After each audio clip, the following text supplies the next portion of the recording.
Muy buenos días. Buenos días. Así.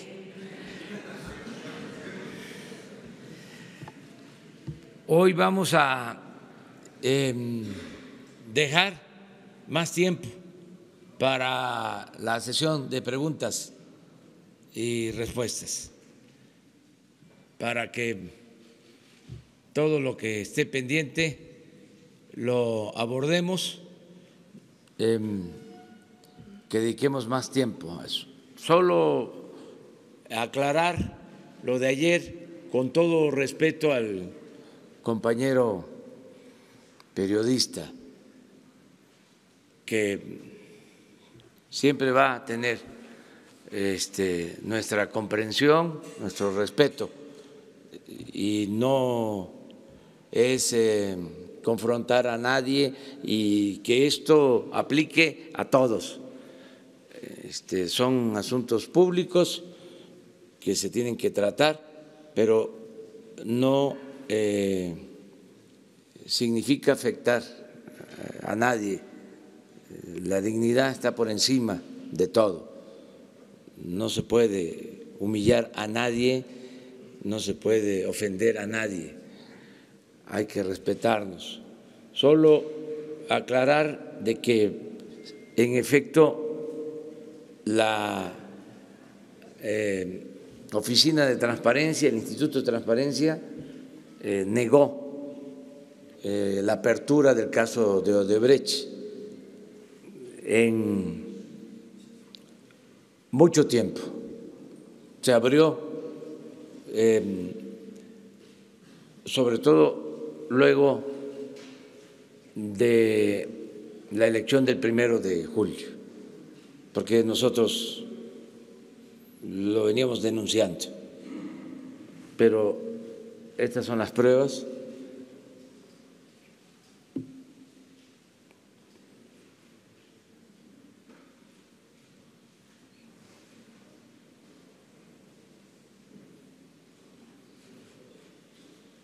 Es que decía el Quijote, por la libertad y la dignidad se puede arriesgar hasta la vida. Y titularon ese medio "El presidente miente". Y ya no lo dice el Quijote, lo digo yo, eso sí calienta.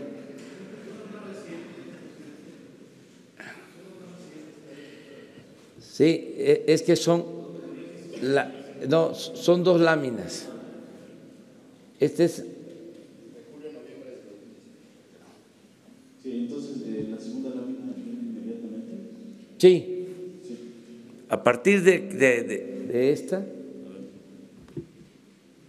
todas estas confirman negativa.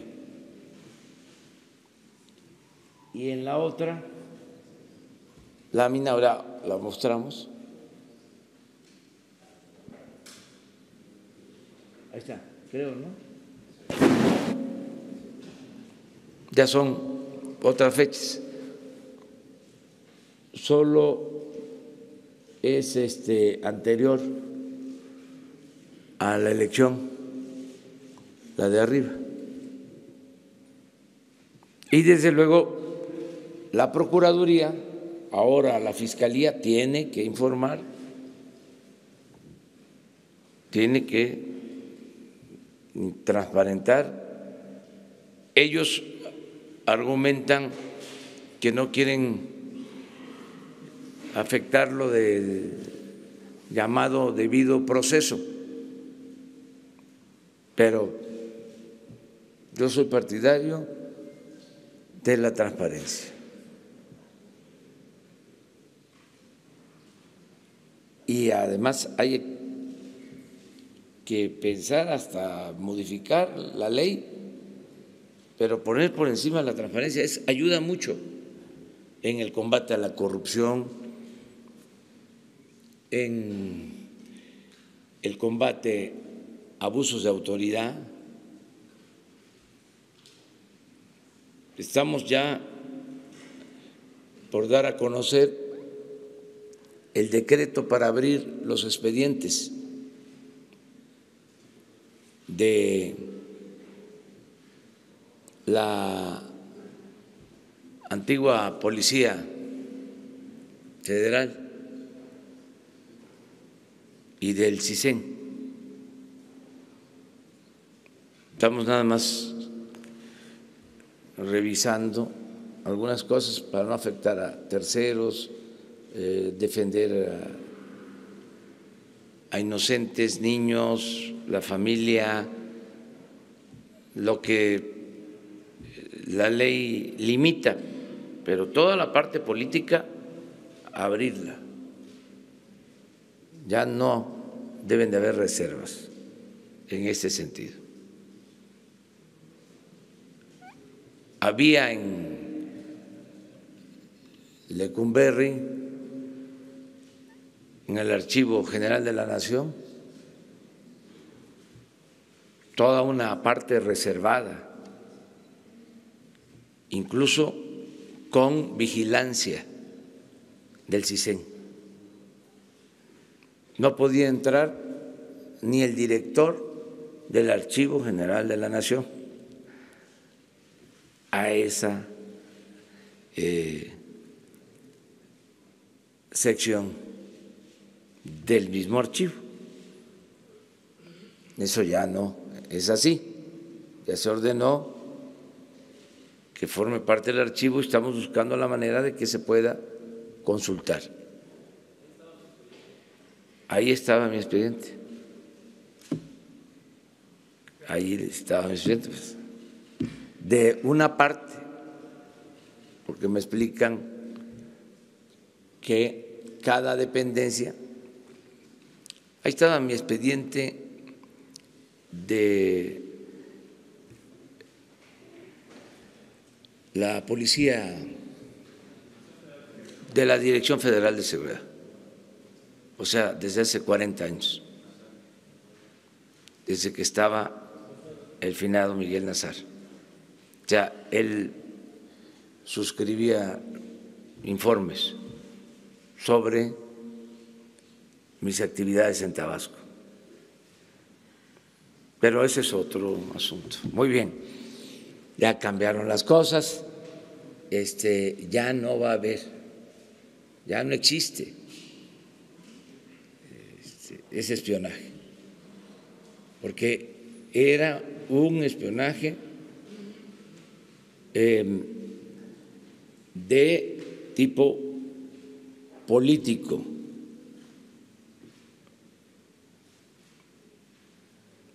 Un espionaje que no tenía que ver con la seguridad nacional.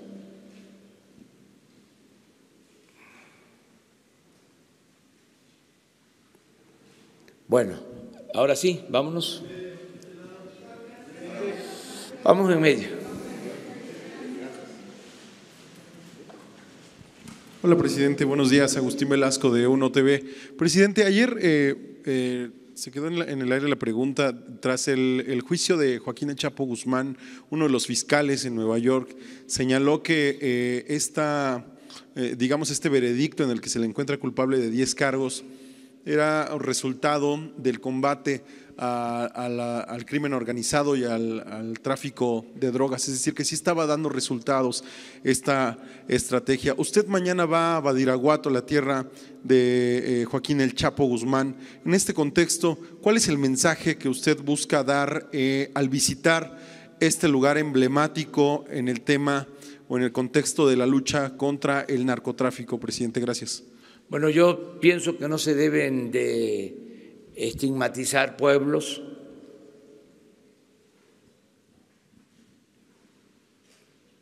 No se puede estigmatizar a Tlacomulco, porque de ahí era el llamado Grupo Atlacomulco. ¿Qué tiene que ver Atlacomulco con un grupo político? Badiraguato es un pueblo con historia, vive mucha gente que merece respeto. Voy mañana a Badiraguato porque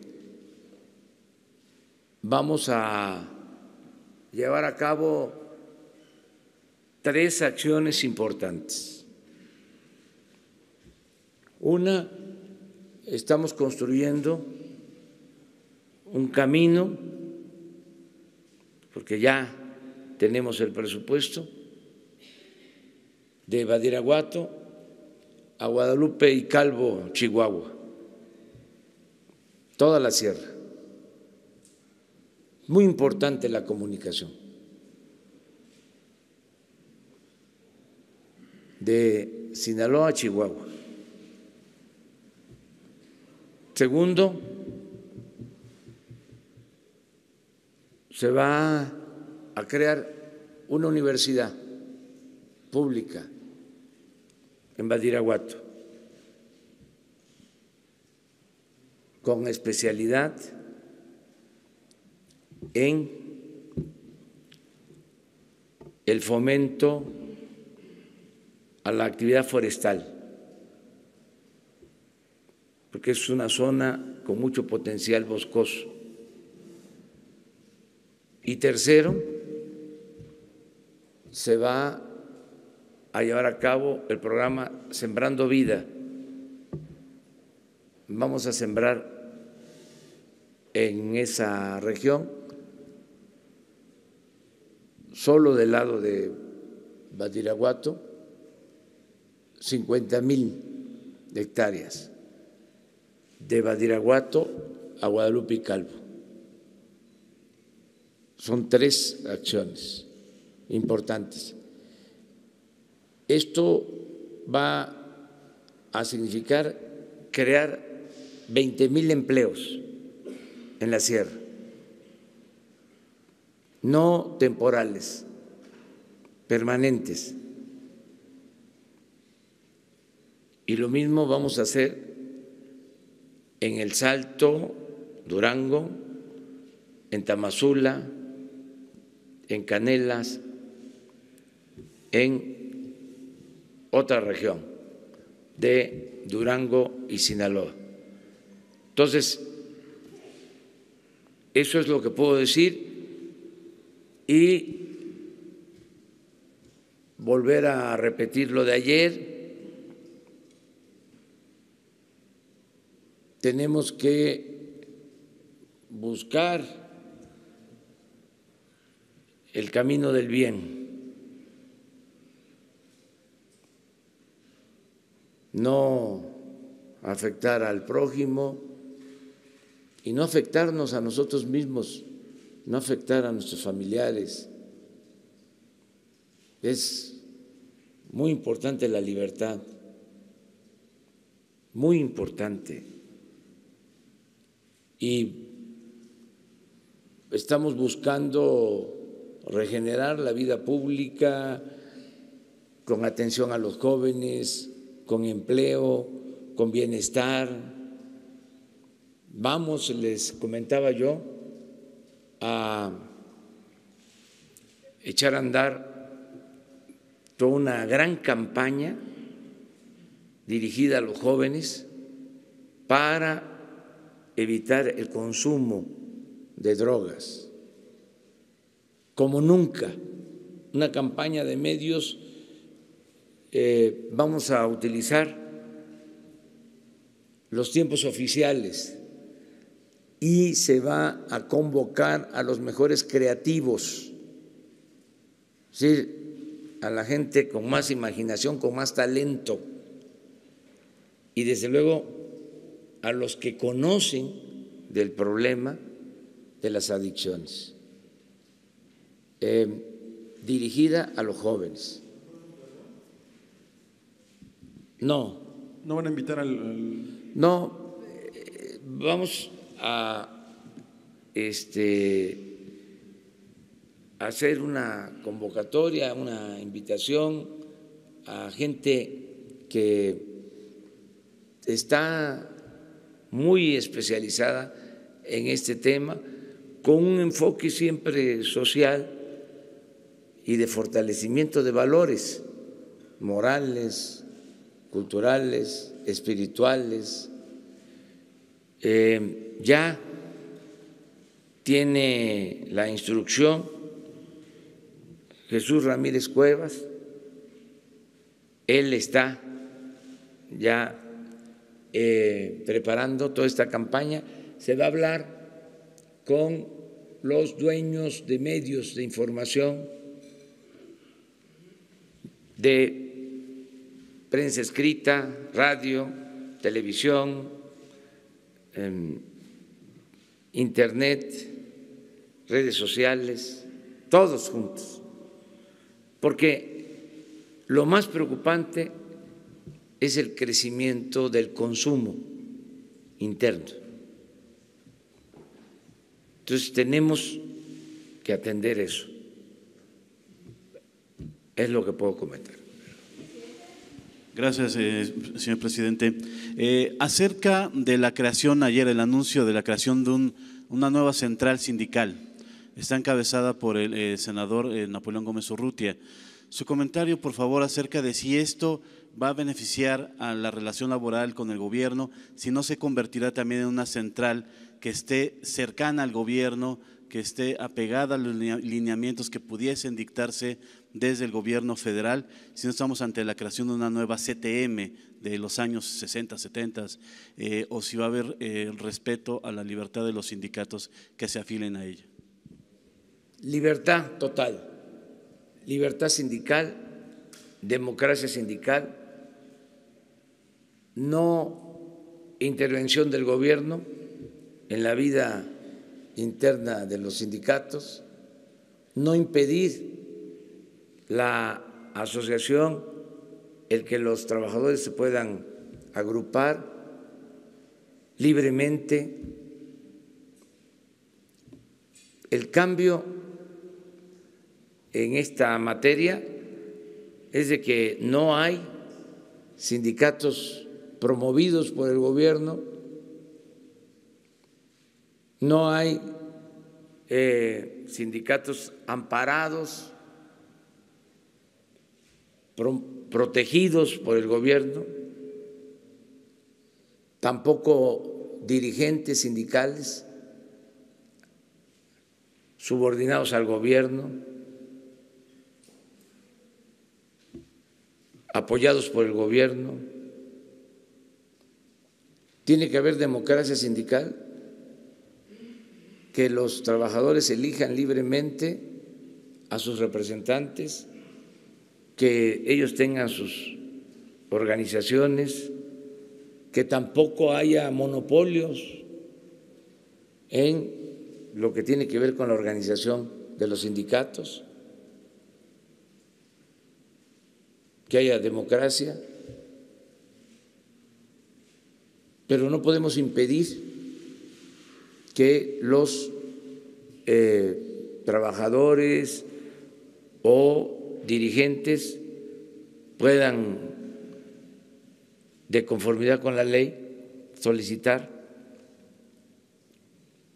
la conformación de un sindicato, de una confederación. Estamos en libertad absoluta, total. Ya no hay sindicatos del gobierno. Nada, se acaba el que tenga que afiliarse a algún partido. No hay corporativismo, no hay sectores, pero ni en los sindicatos ni en los sindicatos empresariales, porque suele pasar de que hay organizaciones empresariales, o habían, ya no existe eso, de que eran como sectores de los partidos. Me refiero a las empresariales, así como las organizaciones campesinas o las obreras, así también las empresariales pertenecían a partidos, claro, no de manera abierta, pero eran semilleros de líderes y de candidatos para partidos, si salían de esas organizaciones. Además, siempre una coincidencia, declaraba un partido algo y la organización empresarial supuestamente independiente decía lo mismo que lo que sostenía el partido. Eso ya no, eso es corporativismo. Los ciudadanos somos libres, ya no puede darse esa tutela porque el ciudadano es libre y consciente, está muy politizado. Yo les comentaba, nunca en la historia de México, nunca había habido tanta gente consciente como ahora. El verdadero cambio es el cambio de mentalidad que se produjo. Entonces, ¿para qué la tutela? Todavía hay algunos,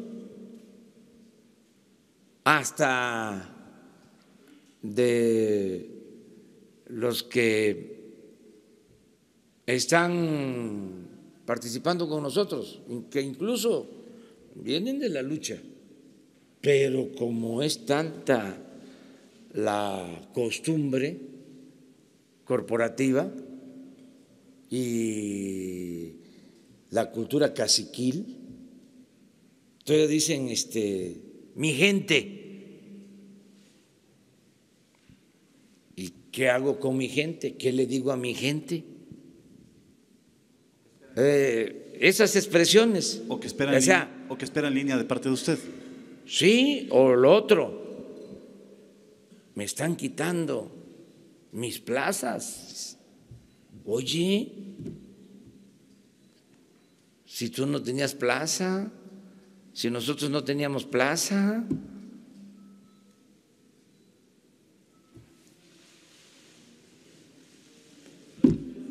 Pero eso tiene que ir cambiando. Toda esa forma de hacer política. Hay que romper el molde en el que se hacía la vieja política. No dejar nada. Y hacer la política de otra manera, de otra forma. Esa es la transformación. Quedamos que empezamos en medio. Presidente, buenos días. Noemí Gutiérrez de Efecto TV. Preguntarle si ya le dio vista a la Fiscalía después de que se dio a conocer esta lista de exfuncionarios si ya relacionados con la Comisión Federal de Electricidad, porque ya se está diciendo que son juicios mediáticos, pero no se le ha dado vista a la Fiscalía. ¿Qué va a pasar en su gobierno? Gracias. Se les va a dar vista. Hoy lo voy a ver, pero también quiero aclarar, ya lo dije y lo repito, no es un asunto jurídico, lo dije, es un asunto moral, porque si vamos a lo jurídico, pues las leyes no impedían que un funcionario pasara a formar parte de un consejo de administración de una empresa particular a la que favoreció o con la que tuvo tratos mientras se desempeñó como funcionario público.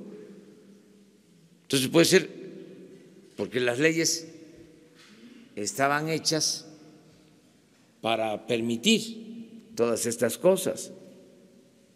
Entonces no es estrictamente un asunto jurídico, es un asunto moral. ¿Cómo es posible, repito, que 5 o 6 secretarios de energía pasen a formar parte de los consejos de administración de las empresas que se favorecieron con contratos en este periodo en detrimento de el interés general y para afectar a la Comisión Federal de Electricidad, una empresa pública. Es inmoral, o sea, me pueden alegar. Además, no somos leguleyos. ¿Pero se tienen pruebas? Preguntarle ¿Cómo en esta no? lista Las pruebas fueron las que se presentaron. Todos ellos son miembros de consejos de administración, todos trabajaron en empresas o trabajan en empresas vinculadas a las áreas que ellos tenían encomendadas como servidores públicos. Entonces, sí, es una inmoralidad. En el sector financiero, en Pemex, en la Comisión Federal de Electricidad. Eso no pasa, les decía yo, en ninguna parte del mundo. Es un buen tema de investigación. Ni en Estados Unidos, en donde es muy común que empresarios, que quienes están en el sector privado pasen a ocupar cargos en el gobierno o que terminan en el gobierno y pasan a ser asesores o consejeros o directivos de empresas particulares. No se dan casos como lo que sucedió en el país. Y no solo es lo que tiene que ver con la Comisión Federal de Electricidad, es Pemex, los exdirectores de Pemex.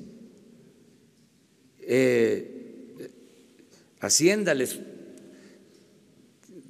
hablaba yo de el director del FOAPROA, del IPAP, el que rescata los bancos, pasa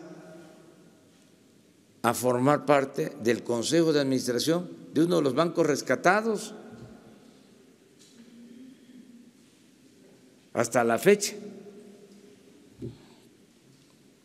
Entonces no es decir nombres y ofrezco disculpas, pues, pero se pasaron, o sea, y pues no es ilegal o puede que no sea ilegal, pero es una inmoralidad, sin duda.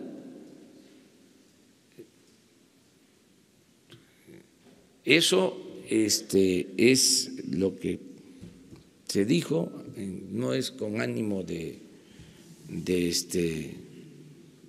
afectar, ¿no?, a nadie, es nada más decir, esto es lo que pasaba. ¿Qué nos pide la gente? Que se separe el poder económico del poder político, que ningún grupo, por poderoso que sea, se apodere del gobierno, como sucedía. Entonces, ese es el cambio y eso es lo que se está haciendo. Otro más aquí, ya nos vamos. Buenos días, presidente. Jorge Monroy, del periódico El Economista. Presidente, preguntarle, ha dicho que el combate a la corrupción es una prioridad de su gobierno. ¿Qué indicadores tendrá la ciudadanía para medir los ahorros reales por el combate a la corrupción en términos, por ejemplo, del robo a combustible, la cancelación de plazas, los contratos, incluso si ya nos puede compartir algunas cifras en estos 2 meses de ahorros en estos rubros? Y por otro lado, preguntarle, presidente, nos había dicho que iba a hacer una evaluación bimestral de los avances del presupuesto, preguntarle si ya lo hizo y también cómo está funcionando el presupuesto. Gracias. Bueno, les adelanto que vamos muy bien en la recaudación. Está creciendo la recaudación con relación a meses anteriores. No tenemos todavía los datos consolidados, pero el reporte que tengo es que estamos recaudando más que lo que se hacía anteriormente. Les comento también que ya llevamos ahorros, sin duda, en lo de el combate al huachicol. Ya debemos de estar con un ahorro de alrededor de 5,000 millones de pesos hasta ahora. 5,000 millones de pesos. Si seguimos así, podemos alcanzar los 50,000 millones en el año de ahorro. Nos ahorramos los 33,000 millones de la no devolución del impuesto sobre la renta. Ayer firmamos un convenio con la ONU para darle seguimiento a compras, a ventas y a contratos de obras. Pensamos que vamos a obtener alrededor de 10,000 millones por la venta de aviones y helicópteros, promedio. Se van a vender 54 aviones y helicópteros. Y nos va a acompañar en esa venta la ONU.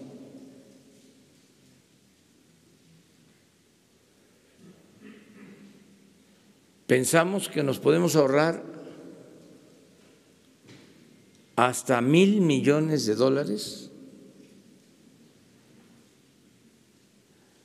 en la compra de medicamentos. El gobierno de la República en su conjunto, tanto salud, el ISSSTE, el seguro,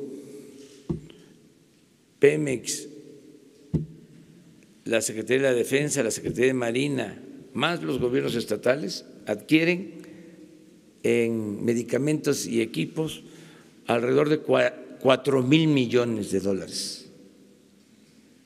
Y podemos ahorrarnos alrededor de 1,000 millones de dólares. Esto es de 18 a 20,000 millones de pesos. Y así en otras adquisiciones. Y lo mismo en el caso de contratos de obras. Se van a hacer públicas las licitaciones y van a ser acompañadas, van a estar acompañadas de la ONU para que haya absoluta transparencia. Todavía no puedo informar sobre los avances que se han conseguido. Voy a tener este informe cuando se cumplan 100 días. Esto va a ser como el día 10, 11 de marzo. Aquí voy a informarles de cómo vamos. le voy a informar al pueblo a través de ustedes. ¿Va a tener algunos indicadores, presidente, en el presupuesto para poder hacer esta evaluación de cuánto se está ahorrando? ¿Se va a meter en el presupuesto? Sí, vamos a tener todo lo relacionado con ingresos y el ejercicio del presupuesto. Es decir, el avance en programas, en obras, avance físico y financiero, un corte para que se conozca.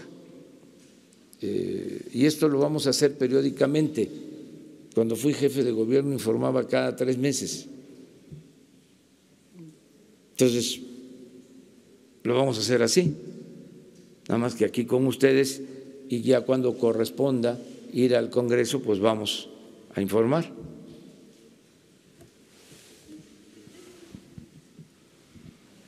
¿Sí? Las dos. ¿Qué tal, presidente? Buen día. Cintia Barrera, de Bloomberg News. Preguntarle si el día de hoy ya va a presentar el plan de medidas extraordinarias para Pemex. Es posible que mañana lo hagamos.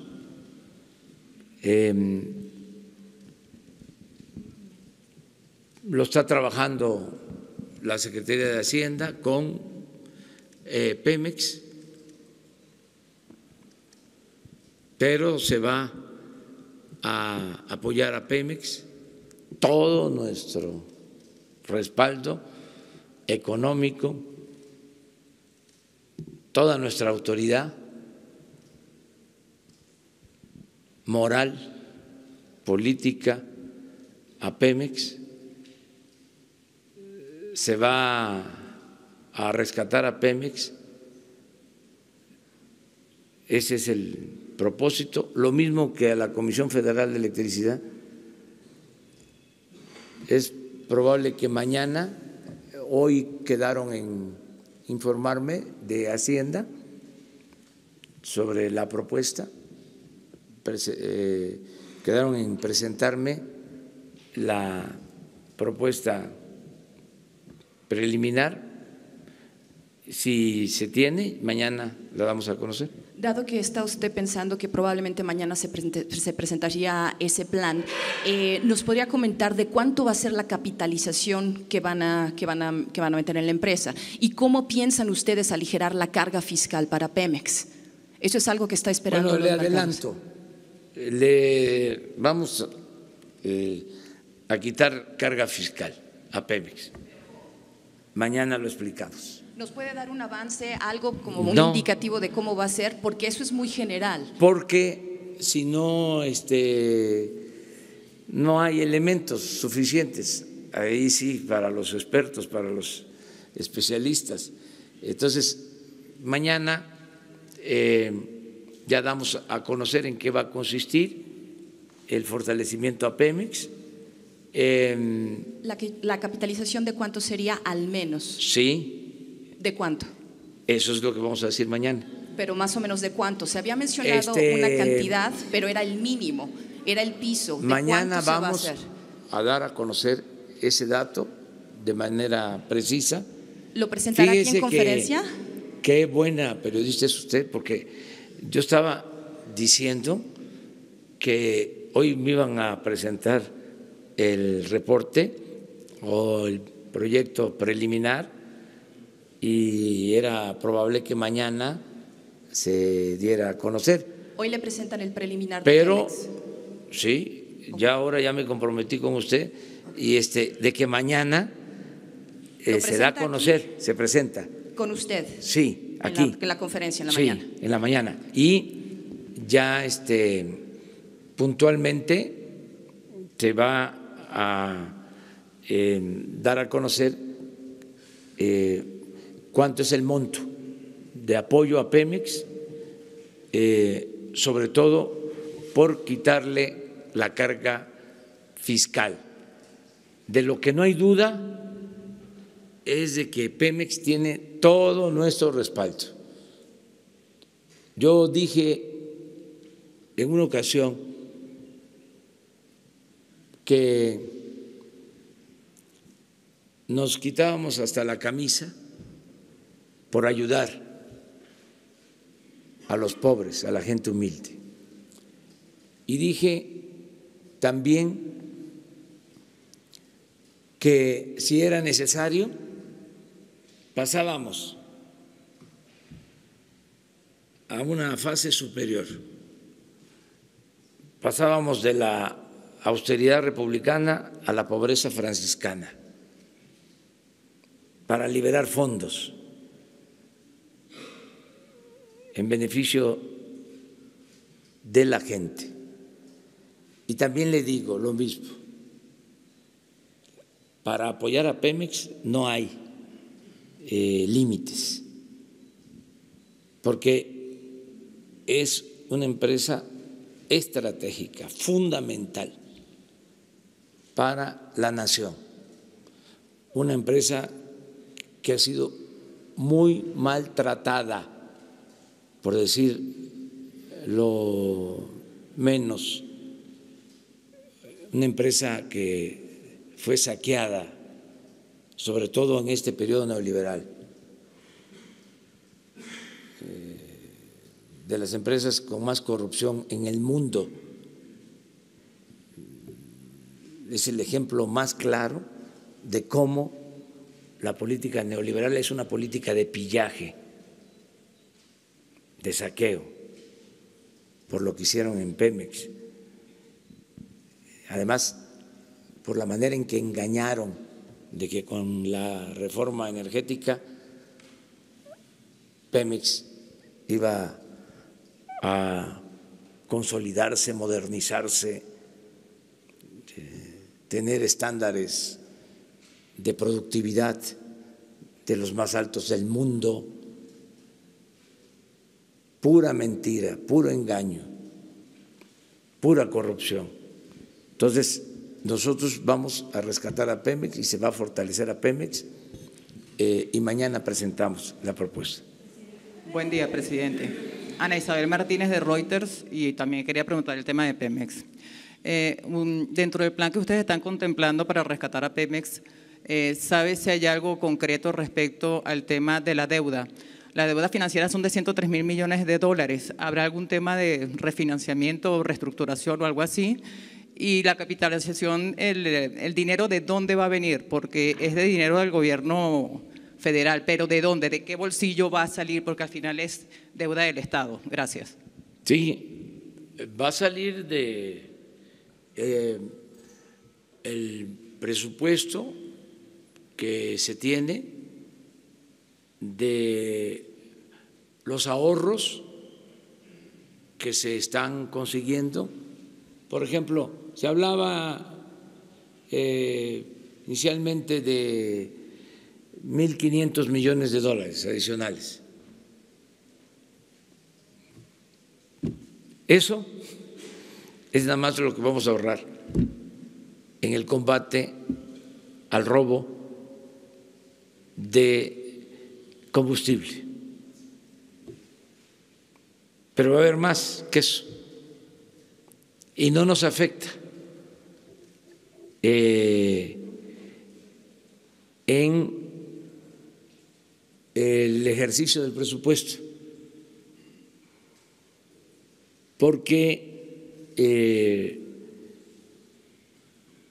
estamos apalancados, tenemos presupuesto suficiente para financiar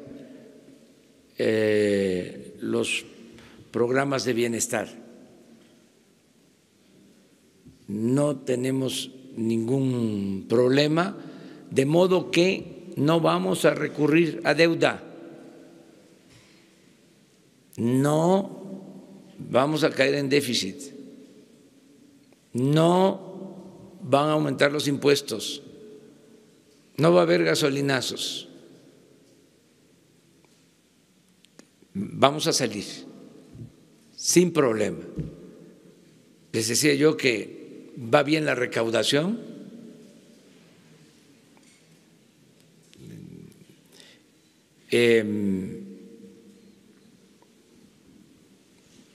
no tenemos problemas de debilitamiento del peso,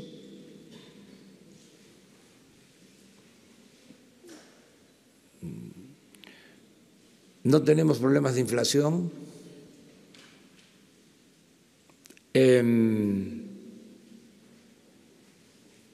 se están creando empleos y es muy probable que estemos creciendo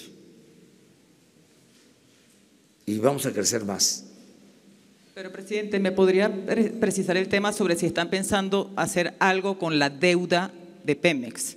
Refinanciar, reestructurar algo, porque los próximos vencimientos son muy altos y están muy concentrados en los próximos años. Sí, pero no tendríamos problema para solventar todos nuestros compromisos. Vamos a cumplir todos los compromisos que tenemos. O sea, Pemex nunca va a incumplir con un compromiso de deuda.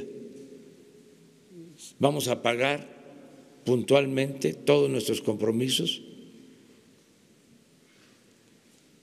Tenemos mucha fortaleza económica en México, ahora más que nunca. Y la fortaleza, aunque parezca algo subjetivo, tiene que ver con la autoridad moral, tiene que ver con el que ya no hay la corrupción que había antes. A veces los buenos técnicos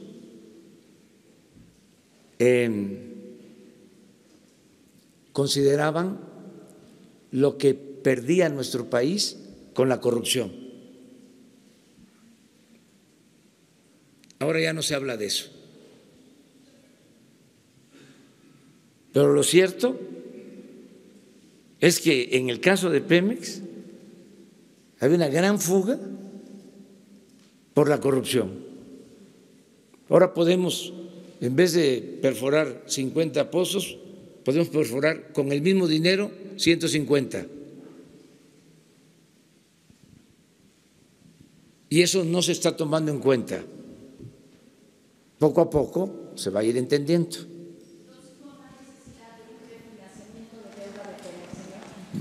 A lo mejor no que podamos a poder resolver con los recursos que tenemos sin endeudar al país. O sea, el propósito es cumplir el compromiso de no endeudar al país, de no crear déficit, que podamos tener finanzas públicas sanas y en equilibrio. Ese es el propósito.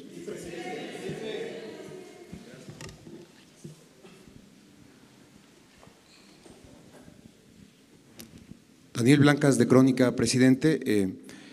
Hoy narramos o publicamos un relato de 12 funcionarios de la Secretaría de Gobernación que fueron perseguidos, ahuyentados de la zona huachicolera de Hidalgo, amedrentados por bandas criminales.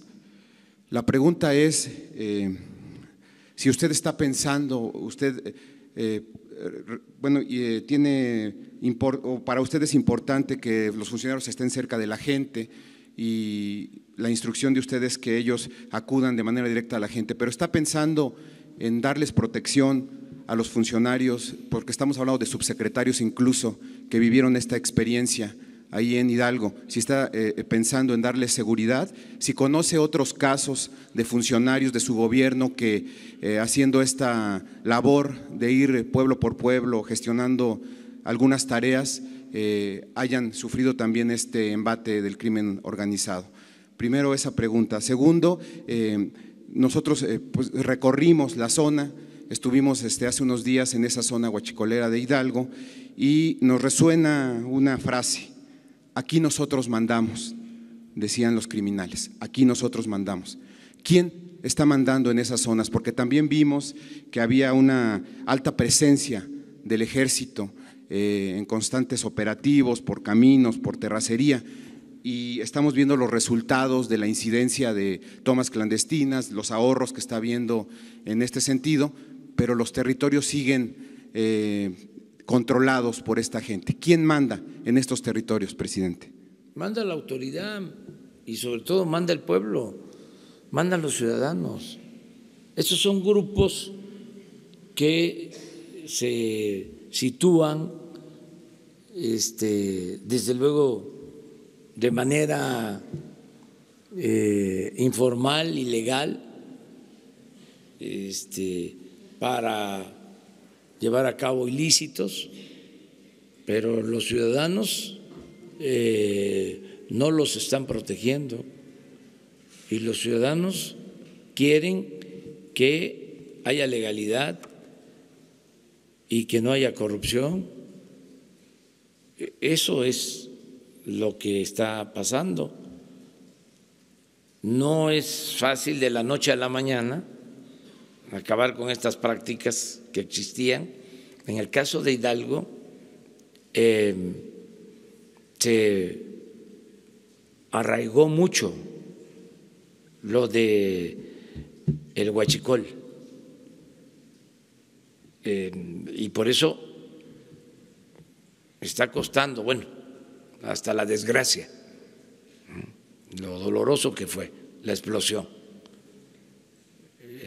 Todavía ahí se están registrando actos de robo de combustible, de tomas clandestinas. Lo tenemos bien analizado, lo conocemos. ¿Sí? O sea, no puede decirse que en Hidalgo, a pesar de lo que sucedió, ya no hay robo de combustible. Sigue habiendo, no como antes, y con una característica que ayuda mucho: ya no tienen el apoyo de la gente. Ya no tienen el apoyo de la gente, porque han habido fugas en Hidalgo, ¿sí? Incluso parecidas a la fuga que causó la explosión, y ya la gente no está. ¿Sí? Pero sí siguen manteniéndose estos grupos, eso no se puede ocultar. Acerca de las amenazas a funcionarios, pues son riesgos que se tienen que correr, pero la mayor parte del pueblo protege a los servidores de la nación. La mayor parte de la gente protege a los servidores de la nación, y yo le pido eso a los ciudadanos, que protejan a los servidores, que van a ayudar a que se terminen los censos para el bienestar, para la aplicación de programas. En el caso de Hidalgo, la subsecretaria Diana Álvarez tiene como encomienda atender de mi parte a los familiares de las víctimas de la explosión, y se está llevando a cabo un plan para que no les falte nada. No se nos olvida eso. Entonces, la Subsecretaría de Gobernación, a cargo de Diana Álvarez, con un grupo multidisciplinario, porque participan de todas las dependencias, están ayudando. Que fueron a ellos precisamente a los que les tocó ser ahuyentados. Sí. Por lo mismo, porque no quieren que haya presencia de de nosotros, pero en estos asuntos públicos no deben de haber vacíos de poder, porque cuando hay vacíos se llenan por otros. Nosotros no vamos a dejar ninguna parte del territorio sin atención, aún con los riesgos que implique. No podemos decir, no vamos a este lugar porque hay mucha delincuencia o son territorios dominados por la delincuencia. No, al momento que no entremos a una región, a una zona, pues ya no hay autoridad. Entonces sí se está propiciando que dominen las bandas. Eso no. Pero usted, por ejemplo, ha dicho que usted lo cuida a la gente, pero en el caso de estos funcionarios la instrucción también fue que no hubiera cobertura de parte de la policía, etcétera. ¿Va a seguir ese lineamiento? No, en estos casos, en ese trabajo especial que están haciendo, tienen que tener apoyo, protección, para ese trabajo en particular, por esas reacciones, porque no quieren que se apliquen los programas sociales. Ese es el propósito. Pero ni modo que les pidamos permiso. Ahora, quedamos de este lado.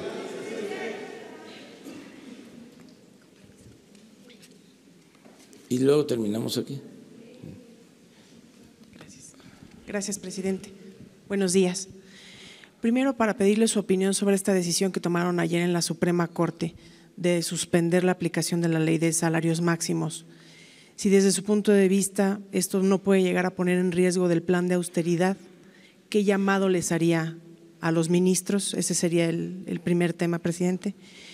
El segundo, preguntarle si usted tendría interés en impulsar una reforma constitucional que permitiera la desaparición de los órganos autónomos y de los órganos reguladores en función de las críticas que se han venido presentando en este tema. Y la última sería preguntarle, cuando se generó la vacante en la Comisión Reguladora de Energía, le consultábamos sobre los perfiles técnicos de las ternas que enviaría al Senado. Y el día de ayer pudimos apreciar que uno de los aspirantes formaba parte de su ayudantía antes de ser candidato a la CRE. ¿Usted considera que sí cumple con el perfil especializado para un órgano técnico de este nivel? Gracias. Bueno, a ver, vamos por parte.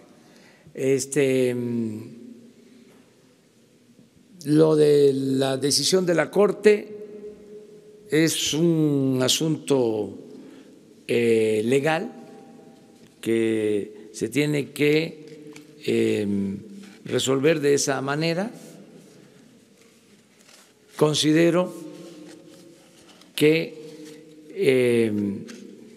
no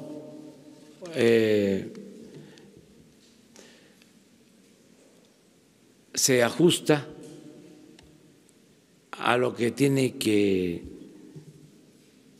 hacer, a la conducta de quien imparte justicia. Y nosotros no vamos a modificar nuestro plan. Se reducen los sueldos de los altos funcionarios públicos. Deberían los que están solicitando que se mantengan esos sueldos elevadísimos, ofrecerle disculpas a los mexicanos, porque es una ofensa que en un país con tanta pobreza, con tanta necesidad, hayan esas extravagancias, esos sueldos ofensivos. Esa es mi opinión, respetando la autonomía del Poder Judicial. La segunda, la posibilidad de impulsar una reforma constitucional para desaparecer los órganos. No. Son muy leguleyos, con todo respeto. Los impulsores del gobierno paralelo de esta constelación de órganos autónomos que crearon en el periodo neoliberal para favorecer a las minorías y para simular. Ya lo vimos en el caso del Instituto de Transparencia. 1.000 millones de pesos cuesta y sus decisiones tienen que ver con mantener en secreto asuntos de interés político de minorías, en favor de minorías. Pero así están todos.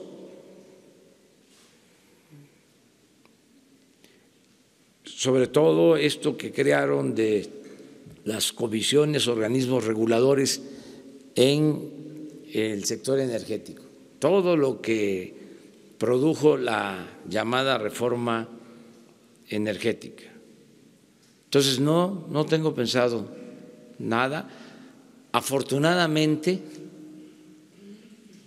se les están venciendo los plazos. Les faltó consultar a don Perpetuo para que en vez de 10 años lo hicieran por 20, por 30, o cómo dieron los contratos en el sector energético por 30, 40, 50 años. En algunos casos les faltó, además estaban tan confiados que pensaban que iban a ser eternos.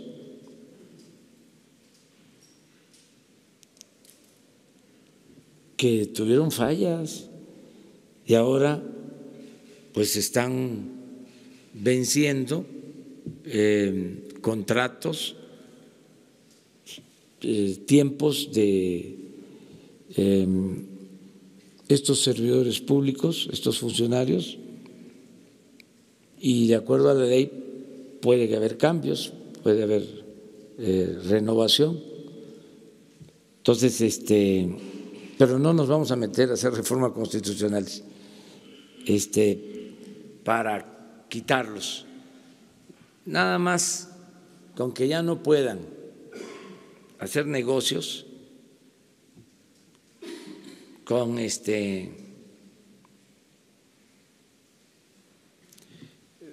tenerlos vigilados, porque son muy corruptos,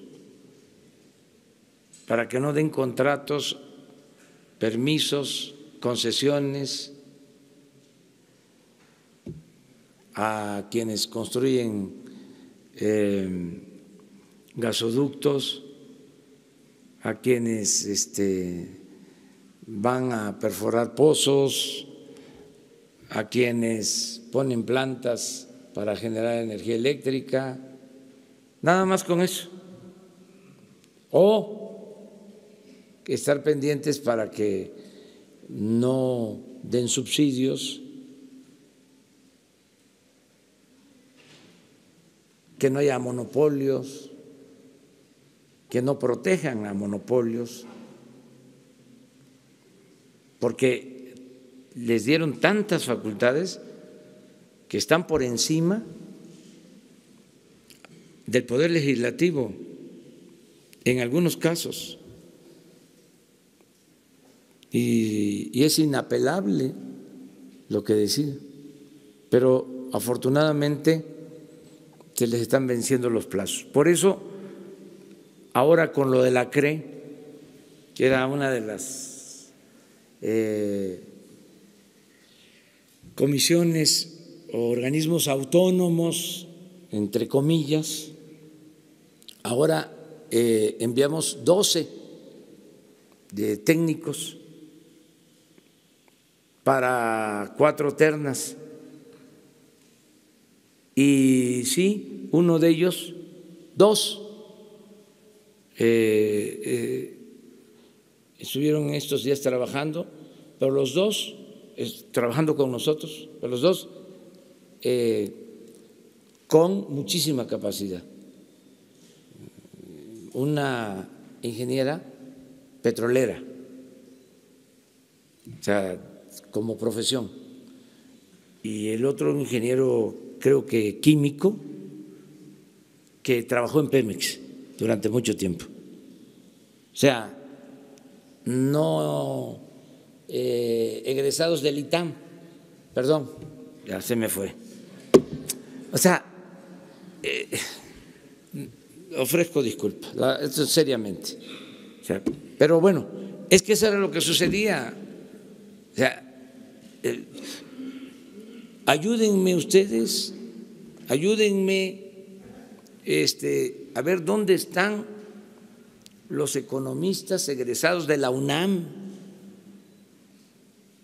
De veras, no los encuentro. ¿Qué pasó?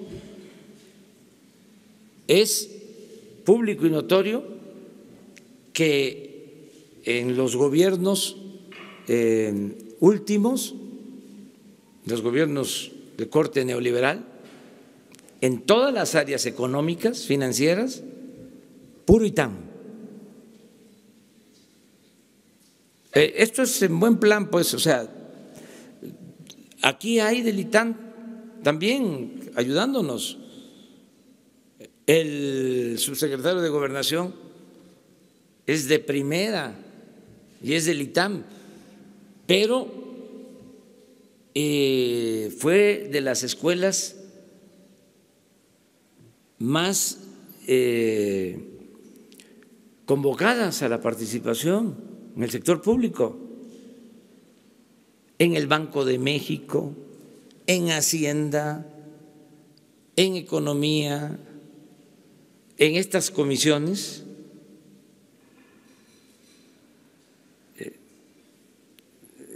Ese es un buen trabajo de investigación. ¿De dónde eran o son los servidores públicos que manejaron la política económica en los últimos 36 años? Sí, pero algunos otros también, pero en general, y además porque fue esto evolucionando, pero ya no hay. Bueno, hasta en relaciones exteriores no hay de la UNAM. O sea, no es que yo esté defendiendo la UNAM, o sea, es, a ver, porque esto tiene que ver con una orientación, ¿o no? Que es lo mismo la concepción de un estudiante, de un egresado de la UNAM, del Politécnico, de la Metropolitana, del ITAM, del Tecnológico, de la Ibero. Es interesante, es como el asunto de los intelectuales, que es un tema espinoso, pero hay que tratarlo también. O sea, y el otro asunto todavía más espinoso, más complicado, el de los medios. Pero eso lo dejamos para después. Que siempre debemos de hacer la diferencia entre los medios arriba y los trabajadores de los medios. Que vivan los trabajadores de los medios.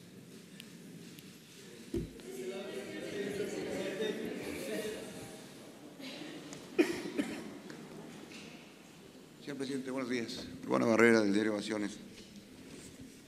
Tengo tres preguntas, ¿no? Una es para regresarnos un poco con lo del principio de la conferencia. ¿Qué opina usted de estos sindicatos que lo acompañaron en la lucha, como el SME? El SME se asoció, valga la redundancia, con la Sociedad Generadora de Energía, Fénix, que está controlada por la portuguesa Mota Engel. Tiene el 51% de las acciones y el SME tiene el 49%, pero tienen contratos a 30 años, ¿no? Tienen contratos a 30 años para construir, operar, mantener 5 de las hidroeléctricas, pero en el 2016 consiguieron otras 11 hidroeléctricas. ¿Qué problemas les va a generar entrar a este campo con los excompañeros de lucha, verdad? La segunda, si nos puede hablar un poco o actualizar los datos de el robo de combustible, específicamente de gas. Hay investigaciones muy avanzadas ahorita en la Fiscalía que ya ligan a los empresarios del gas con lavado de dinero, con empresarios, actividades bancarias, investigaciones muy recientes del 15 de enero. Sí, se menciona el grupo Sony de Salvador Oñate. ¿Y cuándo van a empezar ustedes con la vigilancia, la supervisión y el ataque a las válvulas, el ataque a las conexiones? Se han instalado gaseras muy cerca de los ductos. ¿Cuándo van a empezar a abrir ese nuevo frente? Y la tercera, el expresidente Felipe Calderón Hinojosa hizo una reforma a la ley de salud para que una asociación civil, le digo específicamente cómo se llama, el Comité Normativo del Consejo de Especialidades Médicas, sea quien certifique a los jóvenes médicos que egresan de las universidades públicas. Lo tomo por lo que dice de la UNAM, que ¿dónde están? Ellos estudian y son muy profesionales, son excelentes muchos de ellos, pero cuando llegan a que los certifiquen, los hace una asociación civil que no sabemos qué tan cierta o seria sean, y tienen que andar consiguiendo esos documentos de especialidad en 50, 100 mil pesos, robándose los exámenes, y hay una traba ahí, ¿no? Y perdón, pero hay universidades públicas que muy buenas, excelentes, pero que están traficando también con estos títulos de especialidad. Sí. ¿Qué nos puede decir de los tres temas, señor presidente? Bueno, nada más para redondear lo de las ternas, porque hay algo que quiero añadir. Independientemente de las características de los técnicos, que se tenga en cuenta que es el Senado el que va a elegir. O sea, porque de 12, ¿no? Estamos hablando de 2 que tienen vinculación con nosotros, que estuvieron aquí ayudando, que no están impedidos legalmente, pero al final de cuentas van a ser los senadores los que van a decidir, ¿sí? Si tienen la experiencia, si cumplen con los requisitos. Nada más eso, que quede de manifiesto. Miren, la UNAM fue muy maltratada en este periodo neoliberal. Ya se produjo una huelga en estos últimos tiempos, se le estigmatizó, se llegó a decir que si un profesionista o profesional era egresado de la UNAM, no tenía posibilidades de trabajo. Aún con eso, es una gran universidad, ocupando los primeros lugares en conocimiento en el mundo. Es una gran universidad, pero sí hubo toda una campaña en contra, como la hubo en contra de la educación pública. O sea, no podemos tapar el sol con un dedo. Eso ya se terminó. Ya no puede ser así. Como tampoco yo voy a emprenderla en contra de las universidades privadas. No, es 1000 veces mejor que haya universidades, ¿sí?, que no haya.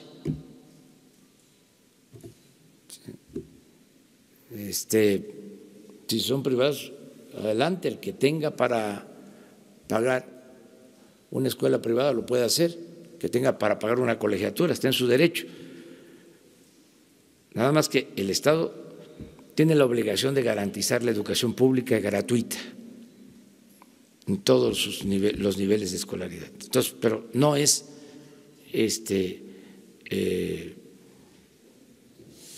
oponernos a que exista la educación privada. O sea, eso también dejarlo muy claro. Entonces, todas estas prácticas que se llevaban a cabo ya no van a seguir funcionando. O sea, vamos a revisar todo esto que estás planteando sobre este consejo. Sí, yo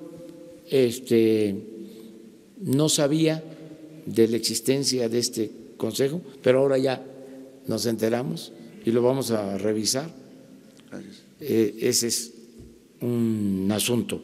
El otro, que hablas de una empresa que se constituyó con trabajadores y líderes del ESME y se asoció con otra empresa privada, y se le dieron concesiones para la explotación o la generación de energía eléctrica.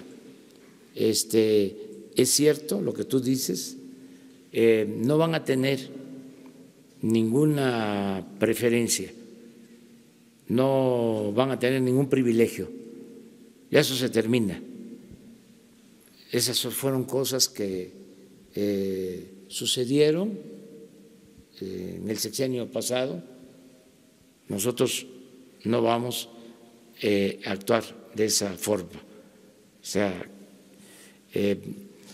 se tienen que respetar los contratos, porque si no tendríamos que quitar todos los contratos, o sea, no solo a unos.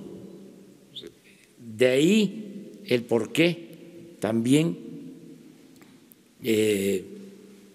ver hacia adelante, porque se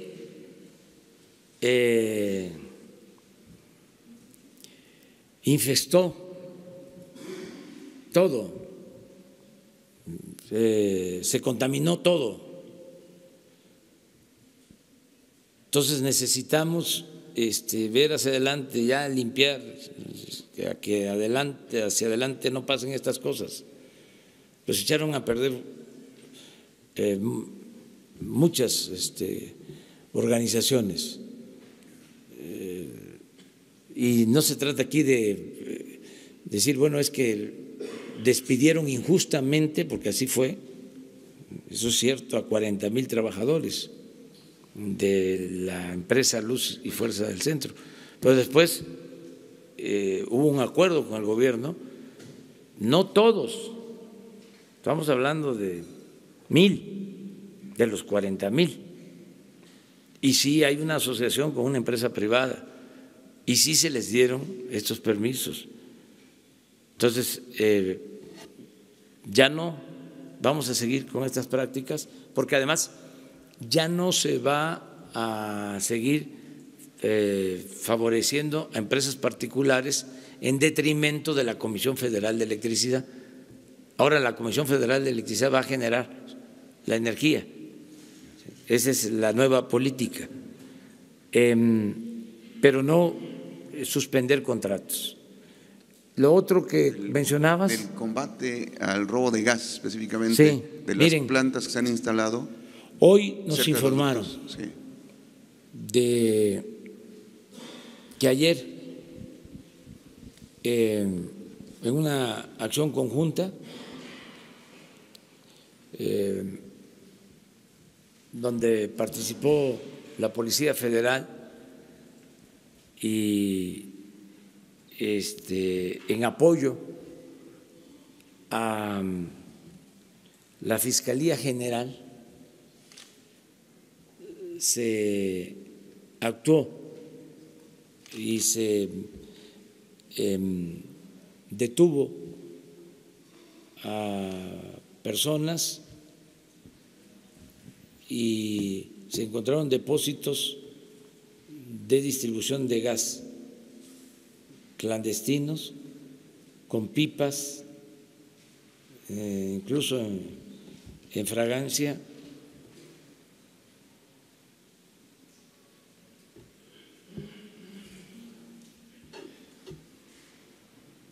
Y hoy va a informar, según nos dicen, el fiscal general, porque ese es un asunto que ellos llevaron. En Puebla. Así fue.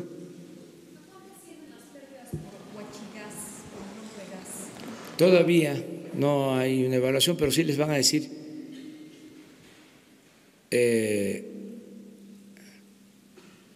cuánto significó este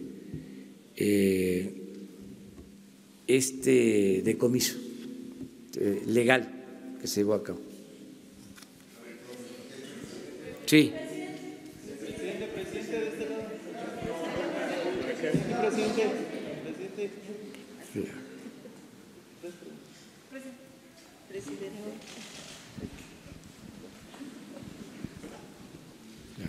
Muchas gracias, presidente. Buenos días. Antonio López, del diario La Razón.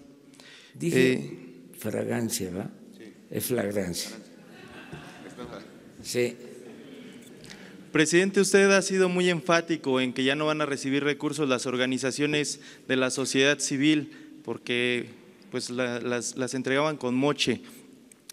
Estas organizaciones de las que nos ha hablado son organizaciones en materia social. Sin embargo, en el gobierno federal pues se habla de que existen más de 27,000 organizaciones. Solo una tercera parte de ellas se dedican al sector social. Preguntarle qué va a pasar con el resto de las organizaciones que también son vínculo entre la federación y la ciudadanía, muchas de ellas en materia de derechos humanos, muchas de ellas en materia de seguridad y que también bajan recursos de la federación. ¿A ellas también se les está investigando? ¿Ya no se les va a dar recursos? Esa es mi primera pregunta. La segunda, preguntarle… la semana pasada el titular de la Unidad de Inteligencia Financiera, Santiago Nieto, me platicó que sostendría una reunión con el fiscal general de la República, que ya hay más investigaciones sobre gasolineras que trabajan con huachicol, que ya hay más cuentas congeladas, a ver pues cómo han avanzado esas investigaciones y bueno, pues pedirle si lo puede convocar para que nos actualice estos datos. Y finalmente preguntarle, presidente, ¿qué es lo que está pasando en el CONACYT? Ayer ya se habló de la baja de Edith Arrieta Mesa, que bueno, pues es diseñadora de modas de profesión, pero que trabajaba como subdirectora de la Cibiogem. Este es un caso, sin embargo, pues está el de David Alexir Ledesma, que es subdirector de comunicación social, pero que no lleva ni la mitad de la carrera de comunicación. Se denunció otro caso de la secretaria administrativa de fondos sectoriales, María Chávez, y de ella se acusa pues que no tiene más que la secundaria. ¿Qué es lo que está pasando? Se habla de que pues se contrató por compadrazgos, cuotas políticas. ¿Qué es lo que está pasando en el CONACYT? Muchas gracias. Bueno, sobre esto último, le vamos a pedir a la directora del CONACYT que hable con ustedes sobre todo esto, Se está procurando, no solo en el CONACYT, sino en todo el gobierno, que no haya ninguna anomalía. Y ya lo dije ayer, no se va a tolerar corrupción, no se va a permitir influyentismo, amiguismo, nepotismo, ninguna de esas lacras de la política, lo que se venía haciendo, no se va a permitir. Entonces, todo lo que aquí se ponga a consideración se va a investigar y se aclara, todo. Entonces, en este caso, sería importante que… Sí, pero que ella informe, porque hay toda una campaña también, sí, y es importante también ventilarlo todo. Están muy molestos algunos del CONACYT, los machuchones, porque hay mafias en todo, hasta en la ciencia, mafia en, aunque parezca increíble, en la cultura, en la intelectualidad, cotos de poder. Entonces, eran intocables y también con sueldos elevadísimos y tampoco con tanto nivel académico. Entonces, se sienten desplazados. Entonces, que se transparente todo. Yo le tengo mucha confianza a la directora del CONACYT. Es una mujer no solo inteligente, les decía yo ayer, Premio Nacional de Ciencia 2017. Pero no solo eso, es una mujer honesta, con convicciones, pero que se ventile este asunto. ¿Qué otra cosa planteaste? Las organizaciones de la sociedad civil. Lo mismo, es parejo. No se le va a dar dinero a ninguna organización que hacían funciones de gobierno, ni a organizaciones sociales, ni a organizaciones de la sociedad civil, ni a organizaciones de estudios, de investigación, porque se les transferían recursos a muchas organizaciones. Tienes razón, quizá no tantas, pero sí una cantidad considerable. La señora de Gualas, la señora Morera. Por ejemplo, nadie. A nadie, pero yo no sé si le daban a ella. O sea, también no quiero, pero si se les daba, ya no, a nadie. O sea, si no, no tendríamos autoridad, que nos dirían, bueno, ¿y cómo a esta organización sí y a esta otra no? Les comentaba yo lo de las, ¿sí?, los endis del PT.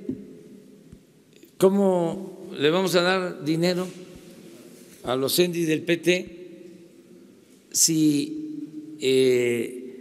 no le vamos a dar dinero a las estancias?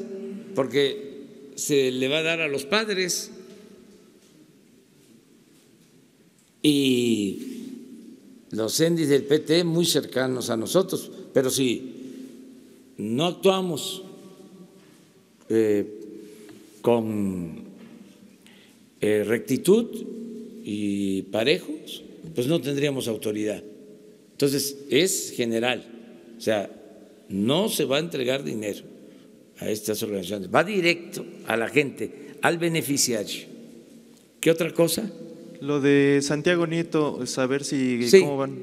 ya acordamos, como son casos que tiene la Fiscalía General, acordamos que ellos informen sobre esto, o sea, que si van a tener una conferencia de prensa en la antigua Procuraduría, que ahí le pregunten al fiscal general sobre estos temas. Ellos ya tienen ya información. Dos más. Gracias, presidente. Nancy Rodríguez, del sitio Oro Sólido. Rápidamente, son dos asuntos, presidente. El primero, que es de agenda del día. Ayer hubo la junta de juntas en el Senado de las dos Jucopo y bueno, ven muy complicado. En conferencia de prensa dijo el senador Monreal que está muy complicadas las negociaciones. Sin embargo, bueno, el diputado Mario Delgado le manda un mensaje que usted sabe muy bien que están trabajando duro para sacar la Guardia Nacional, ¿no? Su comentario al respecto. Y otro asunto, presidente, si usted me permite retomar su nueva relación con los empresarios. ¿Cómo va a ser esta estrategia, presidente? Porque hay muchas organizaciones que incluso también se vinculaban con el sector público, ¿no? Y no precisamente porque tengan el dinero, pues son buenas gentes o inteligentes, o algo muy importante, que tengan la sensibilidad para entender su agenda social. Hay ejemplos en este sexenio, por ejemplo, el presidente de la Concanaco estaba pugnando porque no se aumentara el IVA en la frontera, que pasara del 11 al 16%. De repente se desapareció, se subió el IVA, pero meses después fue nombrado diputado plurinominal por parte del PRI en la Cámara de Diputados. Y también el propio presidente del Consejo Coordinador Empresarial, también en un evento, en el micrófono en mano, le dijo al presidente: los empresarios estamos hartos de la corrupción. También se apagó esa voz y a los pocos meses el señor Videgaray lo nombró director de las zonas económicas especiales con un presupuesto aproximado de 6,000 millones de pesos. Y entonces el sector empresarial también, como dice usted, son los dueños del dinero, pero pues no tienen la verdad absoluta, ¿no? Y también ellos manejan mucho eso de que el que tiene el dinero es el que manda.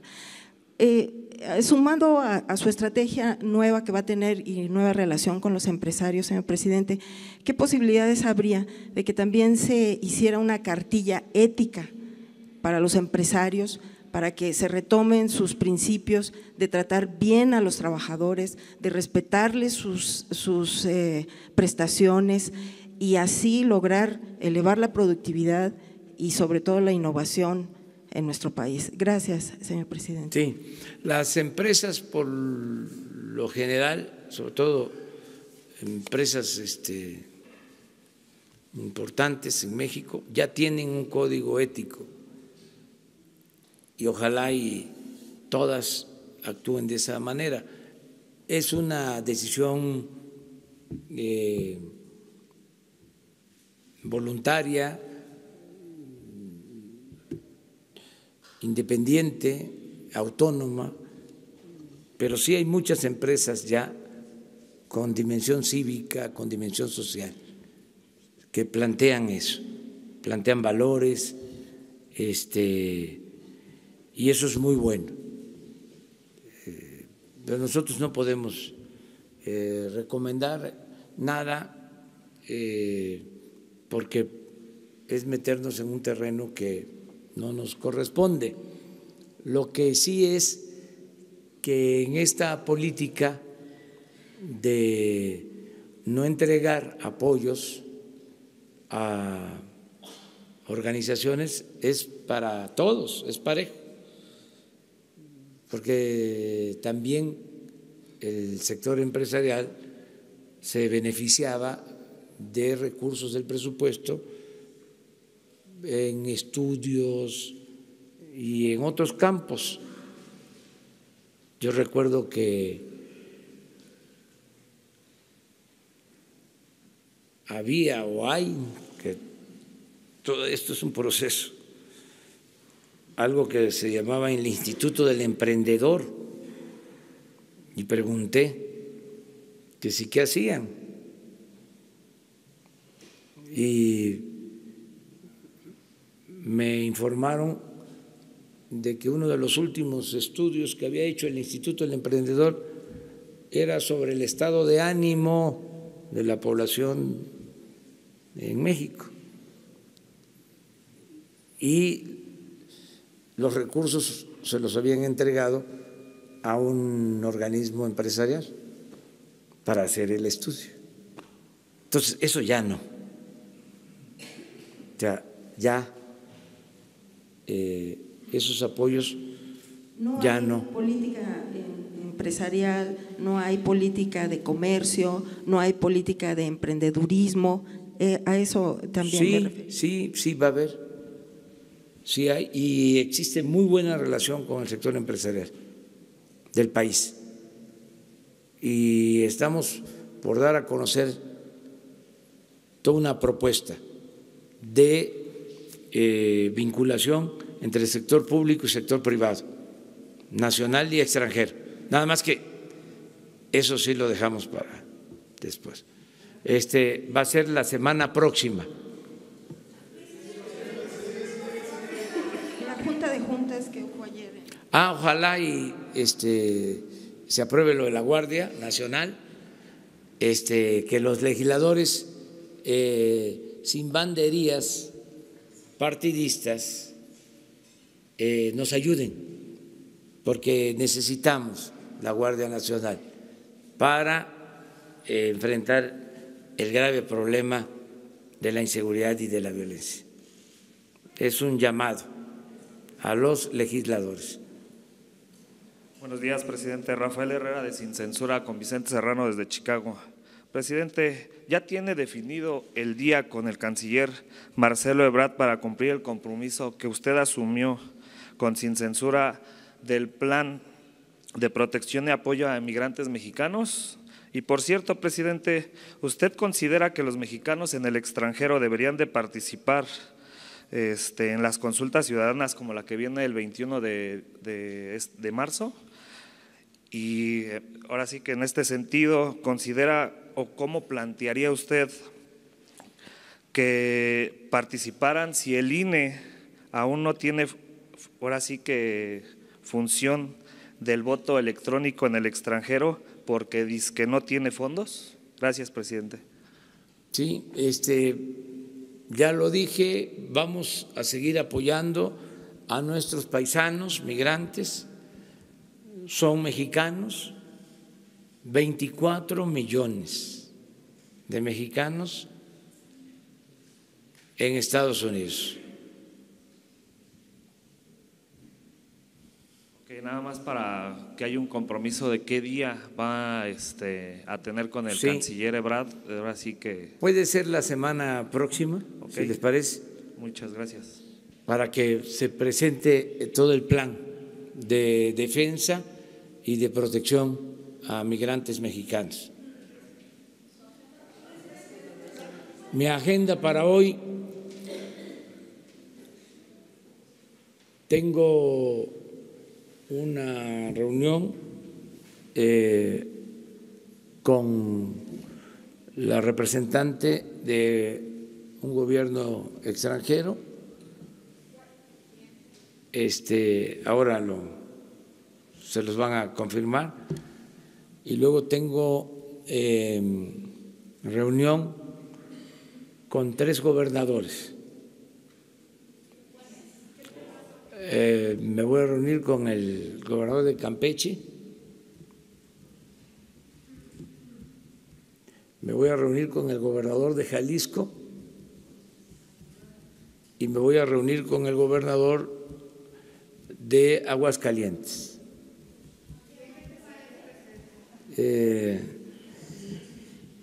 Pues va a ser desde las 11 hasta la 1. Es una hora de tiempo que es suficiente. No, es de 11 a, no, creo que es de 10 a 11, de 11 a 12 y de 12 a 1, así. De todo lo que tiene que ver con los estados. Tengo comunicación permanente con los gobernadores, estoy platicando siempre con ellos sobre la situación de los estados y programas, todo lo que se tiene que ver de manera coordinada, conjunta. Muchas. Es probable que en la tarde, de hoy, y tengo otra reunión con todo el gabinete de bienestar, también para ver el avance que llevamos en política de bienestar. Muchas gracias, nos vemos mañana.